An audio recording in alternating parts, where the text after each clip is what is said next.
All right, I've got one last question. One last question with 30 minutes. One last question. One last question as we close this evening. And each of you, 30 seconds. What is it about you that you want to connect with the American people in their both despair and in their hope for the future that says something essentially about who you are? And I begin with Congresswoman Bachmann. I'm sorry, Charlie. A little distraction.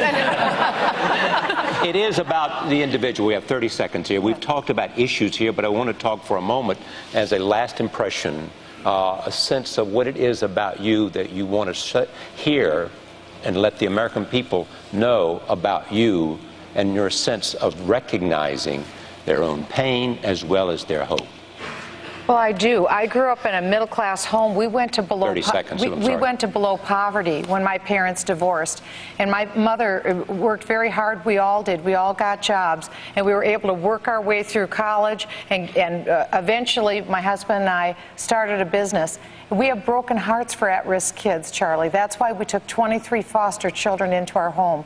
I believe the best solutions are the ones closest to home. If we reach out as individuals to help people and have broken hearts for people and care for them on a personal basis, then we don't need big government to step in and do that job. The more that we can do to love people, the better off the society Herman will Cain. be. 30 I seconds. can connect with people's pain because I was poor before I was poor. My dad worked 3 jobs. I understand what that means, but more importantly, with my career and with my record, I understand that leaders are supposed to make sure we're working on the right problems. We assign the right priority. Surround yourself with the right people, which will allow you to put together the right plans. And yes, sometimes those plans will be bold plans because this economy is on life support. We don't need to trim around the edges. We need a bold plan. Congressman, Speaker Gingrich. Well, look, I grew up in an Army brat family. We moved all over the country.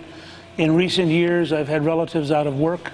I've had folks who are trying to find jobs for up to a year. We have, I think, a pretty good sense of the pain level. But I also think it's important to say of leaders that you find solutions. I don't think people hire one of us just to say, I sympathize with you. I think they hire us to say, this is how we will solve it. And I would say every person at this table is more likely to solve those problems than Barack Obama. Congressman Paul. My motivation, my goals has always been to promote liberty, believing that's what made America great. If we want prosperity, if we want peace, we understand what the cause of liberty is all about. And we have to understand that a free market system and sound money gives us the prosperity. And it also is the humanitarian program, because once you get into the welfare state and the socialist state, it all backfires. So if you care about people, you believe in liberty, that's what made America great, that's what I want to restore. Senator Santorum. As was mentioned, I grew up in a steel town, and one of the things that I realized is that when manufacturing left, a lot of the people in the middle income of America left.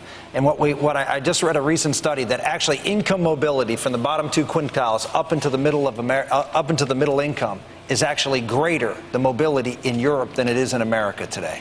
We need to change that, and the way you do it is by creating jobs in the manufacturing sector of the economy, which is what I will do. It will create that income mobility. It will create the opportunity for semi-skilled and lower skilled and skilled workers to rise in society. It will take those people off of Occupy and bring them into the workplace where they can have family-sustaining jobs. Governor Huntsman. Not only have I seen and participated in the creation of a great family business where jobs mean something, but I presided over a state that delivered the lowest level of unemployment in this country, 2.4%. And when I saw on the faces of people who had the dignity of a job, you knew what it meant to moms and dads and entire families. And when Sheriff Hardy, who is here in Hillsborough, New Hampshire, when he talks about his deputies who for the first time are handing out foreclosure notices to the middle class, and they're seeing a rise in suicides, they're seeing a rise in spousal abuse, they're seeing a rise in substance abuse. It gives you a sense of what it means to have the dignity of a job. We don't have enough of them in this country. Governor Perry. Charlie, as the son of tenant farmers and a young man who had the opportunity to wear the uniform of my country, and then the great privilege to serve as the governor of the second largest state in this country. I've got not only the CEO experience, but also working with the private sector to create the jobs, and that's what people are begging for. Talking to that out-of-work rig worker out in the Gulf of Mexico today, they're begging for someone to make America, America again. Governor Romney. You know, we've talked about crisis this evening, economic crisis, people out of work, incomes going down. But there's another crisis, and that's that people wonder whether their future will be brighter for the kids than it's been for them. It's always been what it means to be American, to have a greater degree of confidence in the future than even what we've enjoyed ourselves. And what we have to do is to have leadership in this country, like the men and women at this table, who believe in America. My experience will help us get our values strong, get our economy strong, and make sure that our military is second to none in the world. I am absolutely devoted to making America the strongest nation on earth. And if you don't want that as your objective, don't vote for me.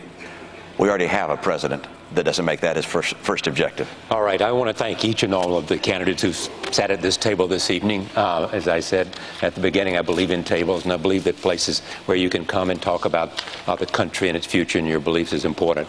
I secondly want to thank Karen and thank Juliana for joining us. I want to thank all of you who came here this evening to hear these candidates. Thank you very much. For those at home, thank you for watching. A post-debate program will follow this. We thank you for your time. Good night.